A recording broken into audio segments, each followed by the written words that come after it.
الله أكبر الله أكبر.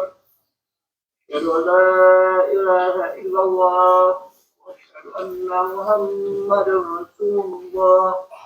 حي على الصلاة حي على الصلاة. ارتبت الصلاة ارتبت الصلاة. الله أكبر الله أكبر. لا إله إلا الله. لا إله إلا الله. استووا استقيموا واعتدلوا. الله أكبر. الله الله.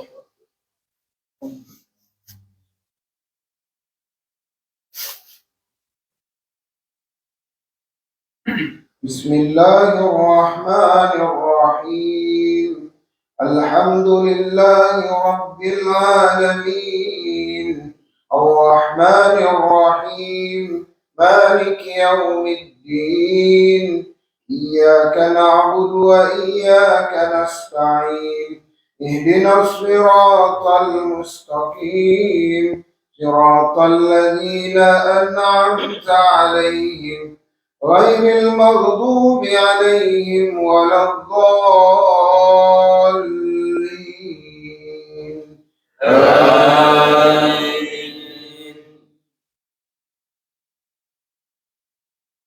فلما قضى موسى الأجل وسار بأهله آنس من جانب الطور نارا قال لأهلهم كثوا إني آنست نارا لعلي آتيكم منها بخبر أو جذوة من النار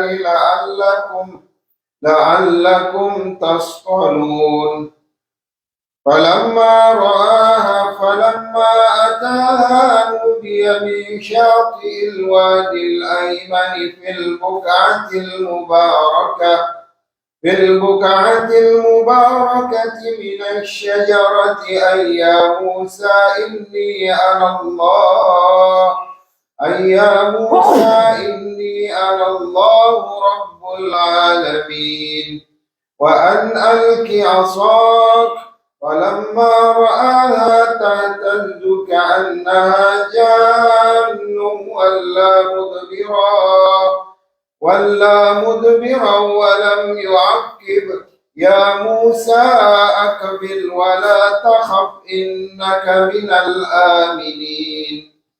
اسلك يدك في جيبك تخرج بيضاء من غير سوء واضمم إليك جناحك فذلك برهانان من ربك إلى فرعون وملئه إنهم كانوا من القوم الفاسقين. قال رب إني قتلت منهم نفسا فأخاف أن يقتلون وأخي هارون هو أفصح مني لسانا فأرسله معي يرد أن يصدقني إني أخاف أن يكذبون. قال سنشد عضدك بأخيك ونجعل لكما سلطانا فلا يصلون إليكما أنتما ومن اتبعكما الغالبون. الله أكبر.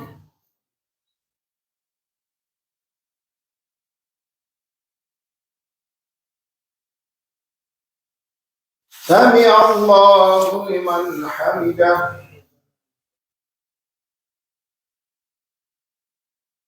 الله أكبر.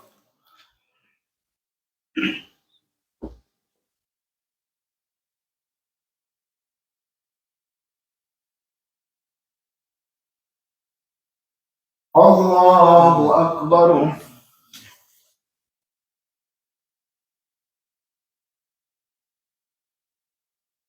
الله أكبر.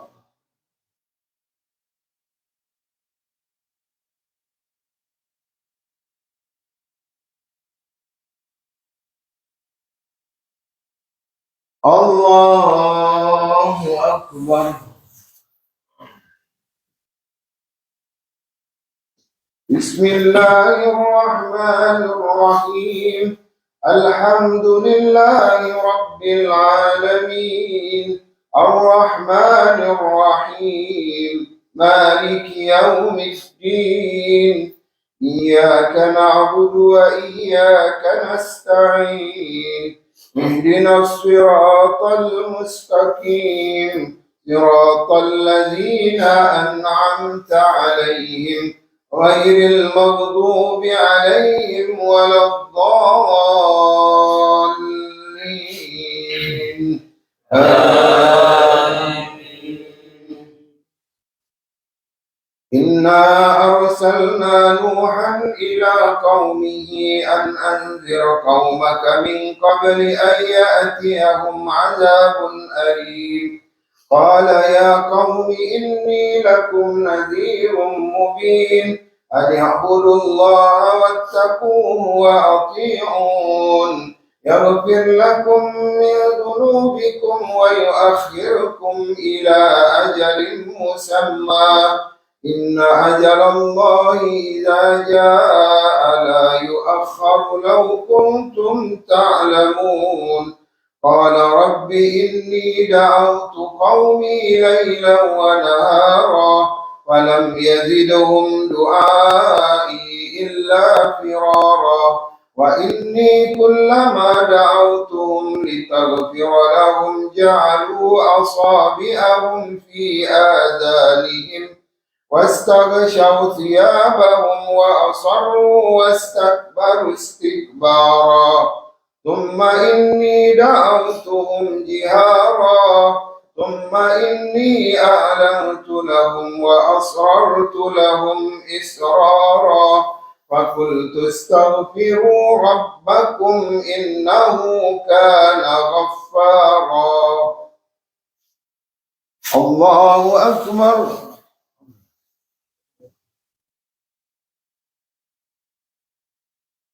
سمع الله لمن حمده. اللهم اهدنا فيمن هديت وعافنا فيمن عافيت وتولنا فيمن توليت وبارك لنا فيما أعطيت وقنا برحمتك شر ما قضيت.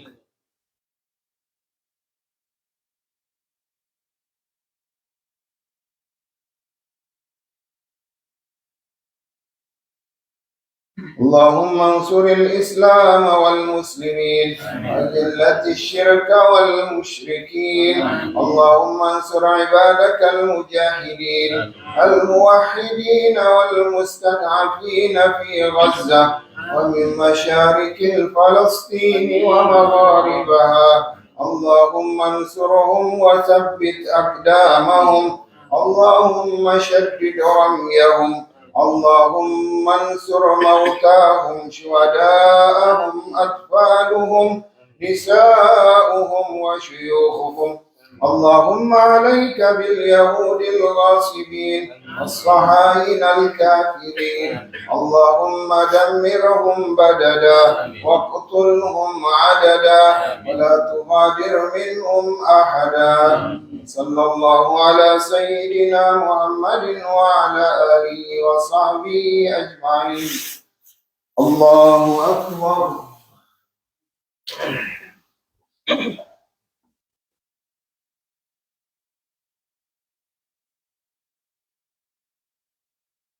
الله أكبر.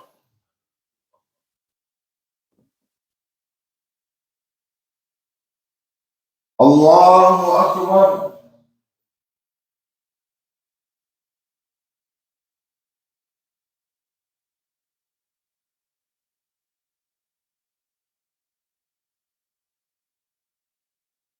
الله أكبر.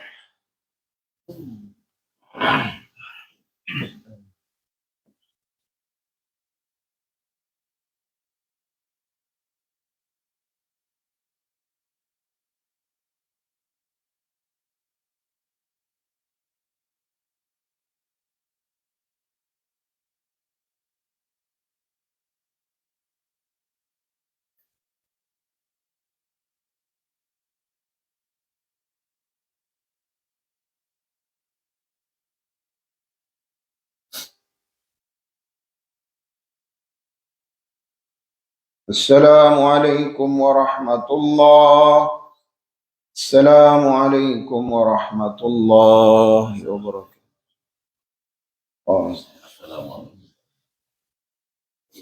استغفر الله العظيم الذي لا إله إلا هو الحي القيوم لا إله إلا الله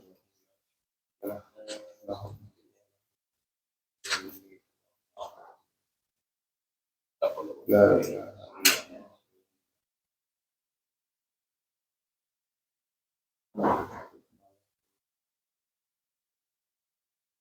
لا إله إلا الله.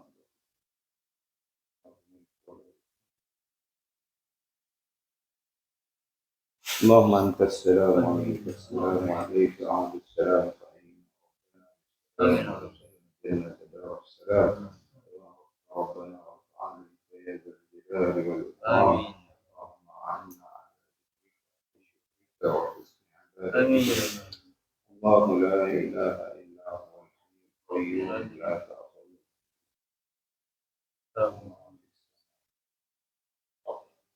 من ذا الذي يشفع عنده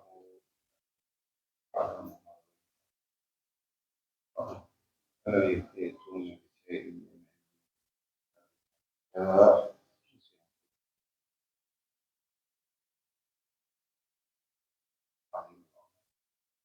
إلهنا أنت مولانا سبحانك.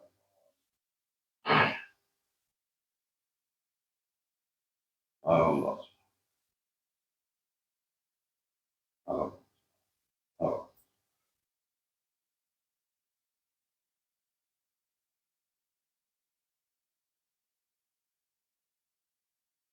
سبحان ربي العظيم وبحمده دائما قائما أبدا. الحمد لله.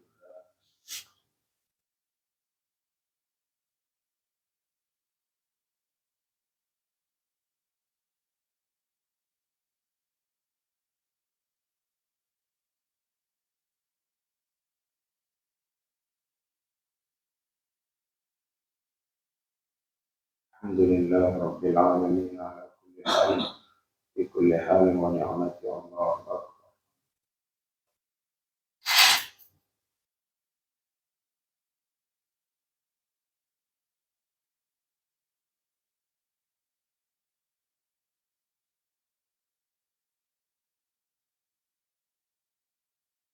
الله أكبر الله أكبر الله أكبر الله أكبر كبيرا.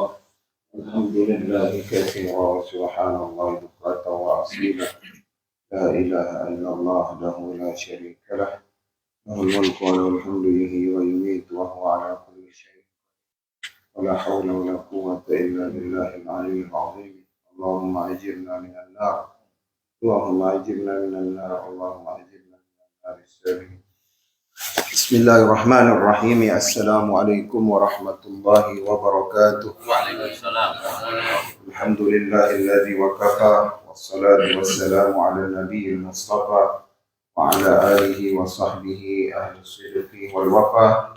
أشهد أن لا إله إلا الله وحده لا شريك له. أشهد أن محمدا عبده ورسوله الذي لا نبي بعده. اللهم صل وسلم وبارك على نبينا حبيبنا معلمنا قدوتنا ومولانا محمد صلى الله عليه وسلم وعلى آله وصحبه أجمعين.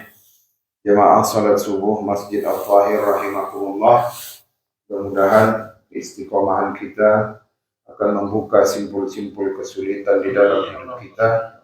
Kemudian Allah menyampaikan segala hajat kita dan Allah memberikan kita taufik untuk taat kepadanya, dan Allah kelak akan meninggalkan bagi kita keturunan yang saleh dan salihat yang akan mengislah umat sampai datang hari kiamat. Amin ya rabbal alamin. Di malam kita sedikit membahas tentang surah Fussilat ya. Sebab-sebab dipilihnya bahasa dan bangsa Arab menjadi tempat diturunkannya Nabi akhir zaman dan Al-Quran. Kemudian juga pada surah Fussilat itu Allah menjelaskan tentang kaum Ad dan kaum Samud, di mana kaum Ad dan kaum Samud juga adalah bangsa Arab. kaum Ad itu di negeri Yaman yang terkenal dengan kisah bendungan Ma'arif pada zaman Nabi Hud. Kemudian kaum Samud juga bangsa Arab, itu ada di utara kota Madinah, namanya Madain Saleh atau kotanya Nabi Saleh dan nabinya adalah Nabi Saleh. Jadi ketika Al-Quran membahas bahasa Arab, maka yang ditampilkan kepada Abu Lahab dan para pemuka kaum adalah kemuliaan dan nabi-nabi yang Allah utus kepada bangsa Arab. Kemudian juga di surah Fussilat itu Allah membahas tentang bagaimana jin dan syaitan menyesatkan manusia. Dimulai dengan pertama sekali adalah menggoda Nabi Adam, ya, sehingga pada akhirnya menjadi penyebab diturunkannya Nabi Adam dari surga. Tapi melalui kitab-kitab tafsir termasuk karya Syekh Fakhruddin Ar-Razi dalam tafsirnya Mafatihul Ghaib menjelaskan bahwasanya tujuan penciptaan Adam adalah bagaimana yang disampaikan di dalam surah Al-Baqarah, bahwasanya akan menjadi khalifah fil ard, di muka bumi. Dan sifatnya Adam itu memang terbuat dari materinya, terbuat dari tanah. Jadi memang diturunkan untuk menjadi khalifah di muka bumi. Zatnya itu sesuai. Berbeda dengan malaikat. Malaikat itu terbuat dari cahaya, maka zatnya itu sesuainya dengan materinya, maksudnya materinya itu sesuai dengan menjadi penduduk langit. Nah, jadi yang dinamakan tergoda itu hanya sebagai asbab saja. Karena Nabi Adam memang diciptakan untuk menjadi penduduk bumi. Cuman kemudian di antara penjelasan-penjelasan yang tadi di ayat 30 barulah Allah Subhanahu wa taala menjelaskan ada yang akan bisa mencegah seseorang dari terjerembabnya terhadap gangguan iblis, syaitan, yaitu di ayat 30, innal ladzina qalu rabbuna Allah tsumma istaqamu tatanazzalu alaihimul malaikah alla takhafu wa la tahzanu wa abshiru bil jannati allati kuntum tu'adun.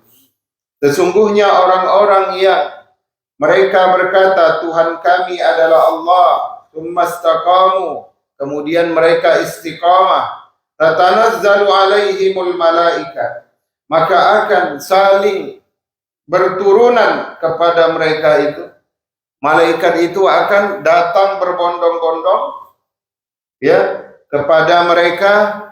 Jadi di sini dijelaskan tafsirnya adalah pada saat menjelang akhir kehidupannya di dunia, dan di situ ada timbul kewahaman, keraguan terhadap keistiqomahannya selama ini, maka akan turun malaikat yang mengatakan jangan engkau takut dan jangan engkau bersedih. Maksudnya apa? Maksudnya orang-orang yang di akhir hidupnya itu keistiqomahannya itu sampai meragukan dirinya. Kira-kira cukup nggak ini ya untuk mendapatkan belas kasih malaikat Israel? Kira-kira cukup nggak ini ya dengan seabrek-abrek maksiat, ya, maksiat taubat, kira-kira dapat ampunan Allah enggak? Jadi keistiqomahan yang sampai melahirkan keraguan dan rasa takut, itulah nanti yang akan datang kepadanya malaikat yang akan mengatakan jangan takut, jangan bersedih, sesungguhnya wa abshiru bil jannah, ya, dan akan diberitakan kepada kalian berita yang gembira dengan surga allati kuntum tu'adun, yang dulu dijanjikan kepada kalian. Jadi sampai pada keistiqomahan kita itu ya melahirkan rasa takut. Bahkan Sayyidina Umar bin Al-Khattab itu takut itu. Ada satu titik sifat kenifakan yang akan menghancurkan amalannya. Sayyidina Umar bin Al-Khattab bahkan bertanya kepada Huzaifah ibn al-Yaman, pemegang rahasia Rasulullah. Nama-nama orang munafikin itu ada di dalam rahasianya Huzaifah bersama Rasulullah. Bahkan Sayyidina Umar bertanya, apakah namaku termasuk ya Huzaifah? Tidak, ya Amirul Mukminin. Dan aku setelah ini tidak akan pernah membuka rahasia Rasulullah lagi. Itu karena kekhawatiran dari seorang Umar ibn al-Khattab. Padahal kalau kita lihat kekuatan ruh dari Sayyidina Umar ibn al-Khattab itu sangat dahsyat ya. Ruh yang senantiasa disirami dengan rasa takut. Ruh yang senantiasa didudukkan bersama orang-orang yang saleh, para sahabat. Ruh yang senantiasa memikirkan keadaan manusia di belahan bumi yang lain yang belum mendapatkan hidayah untuk beriman kepada Allah. Maka dengan ruh yang penuh dengan rahmat dari Allah tadi membuat ya auranya Umar bin Al-Khattab itu tidak bisa dilewati oleh syaitan. Kata Rasulullah, kalau Umar lewat dalam pada satu jalan, maka setan-setan akan mengambil jalan yang lain. Ini apa namanya? Kekuatan roh. Beda sama orang di kita ya, yang dia cari kekuatan jasad. Maka ada yang dia pakai pemanis lah zaman dahulu, pakai pelet, pakai ilmu kebal, ya. Ada dia pakai gelang ekor babi, katanya babi hutan. Ada dia pakai kalung tengkorak di sininya ya. Nah, itu apa? Itu namanya apa? Mengharapkan kekuatan jasad. Padahal kalau ruhiyahnya itu tinggi, penuh asupan nutrisi dan vitamin, maka keberadaannya sebagai khalifah di muka bumi itu benar-benar akan menyingkirkan ya orang-orang ataupun orang-orang yang dengki, orang-orang yang jahat dan para syaitan serta iblis. Jadi surah Fussilat tadi menyatakan kepada kita bahwasanya orang yang istiqamah ya nanti akan di akhir ayatnya akan diturunkan kepadanya malaikat yang akan meneguhkan imannya. Karena dalam sebuah riwayat yang sahih dikatakan bahwasanya setiap orang sakaratul maut maka akan diturunkan, maka syaitan-syaitan akan berkumpul di kakinya dan akan menyamar menjadi kedua orang tuanya yang telah meninggal. Ya, ibunya nanti akan membawa air dingin dan mengatakan, anakku, ikutlah kepada agama Nasrani, sesungguhnya ibu sekarang telah mendapatkan taman surga. Dan kalau engkau mengikut dan beriman dan mengatakan Isa adalah Tuhan, maka air yang kubawa ini, air dingin ini akan kuberikan kepadamu. Karena orang yang sakratul maut itu kan hausnya, badannya rasa panas, dia seolah-olah mabuk, seolah-olah juga terombang-ambing, seolah-olah dia juga merasakan sakit yang amat dahsyat, jadi bercampur baur. Kemudian di sebelah kirinya nanti ada ayahnya yang juga membawa air yang dingin dan mengatakan ikutlah agama Yahudi, sembahlah Uzair, karena Uzair nanti akan membawa kita ke dalam taman surga. Jadi disitulah kita membutuhkan malaikat untuk menekankan keimanan kita kepada Allah Subhanahu wa taala. Tapi ada seorang ulama yang tidak bisa digoda oleh syaitan ketika masa sakratul mautnya, itulah Imam Ahmad bin Hanbal. Ketika sakratul maut, syaitan dan iblis tidak mengatakan, ya Ahmad sembahlah Isa, sembahlah Uzair, tidak. Syaitan mengatakan, ya Ahmad, tidak ada yang bisa mengalahkan keimananmu di dunia ini. Ya Ahmad, tidak ada syaitan yang bisa menggodamu ketika di dunia. Kemudian Imam Ahmad mengatakan la. Padahal saat itu anaknya Muhammad bin Hambal, Muhammad bin Ahmad sedang mengajarkan talqin kepadanya. Kemudian ketika sadar ditanya oleh anaknya, wahai ayah, kenapa pada saat aku talqinkan engkau mengatakan la? Ternyata ketika itu aku digoda oleh iblis dan syaitan, bahwasanya mereka mengatakan tidak ada yang bisa mengalahkan imanku, tidak ada iblis yang bisa menggodaku untuk bermaksiat. Maka aku mengatakan tidak, karena itu sebenarnya jebakan dari iblis supaya aku ta'ajub, supaya aku ujub, supaya aku bangga dengan diriku. Maka dari situ nanti dia akan mendapatkan celah untuk menjatuhkanku. Sampai begitunya kualitas keistiqomahan seorang Imam Ahmad bin Hambal, dan juga melahirkan ruhiyah yang sangat tinggi sebagaimana Sayyidina Umar ibn al-Khattab. Ya. Jadi kalau misalkan selesai maksiat, istighfar, taubat, berjanji tidak akan mengulangi, membenci keadaan waktu bermaksiat, kemudian mendapati penyesalan yang sangat dalam, kemudian simpan rahasia itu hanya kepada Allah, dan perbanyaklah untuk bersedekah supaya ditutupi kemarahan Allah tadi, dan kemudian akan timbul keistiqomahan yang baru. Mudah-mudahan Allah senantiasa menjaga kita sampai akhir hayat kita dan diberikan keistiqomahan di dalam kehidupan ini. Saya juga mohon doa mudah-mudahan diberikan kelancaran untuk bersafari lagi ke utara dan ke timur. Mudah-mudahan Allah menjumpakan kita kembali dalam keadaan sehat walafiat. Amin. Barakallahu li wa lakum. Wassalamualaikum warahmatullahi wabarakatuh.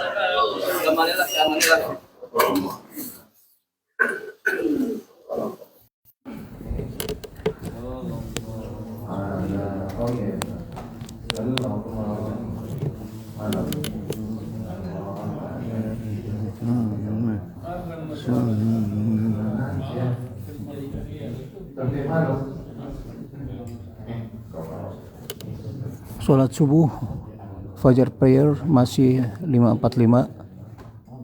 Please come early so you can find parking around masjid. Jazakumullah khairan. Marilah kita makmurkan masjid, kita bersatu teguh ya, memperkuat komunitas muslim Indonesia di Los Angeles. Assalamualaikum warahmatullahi wabarakatuh dari Masjid At-Tauhid Los Angeles, California, Amerika Serikat.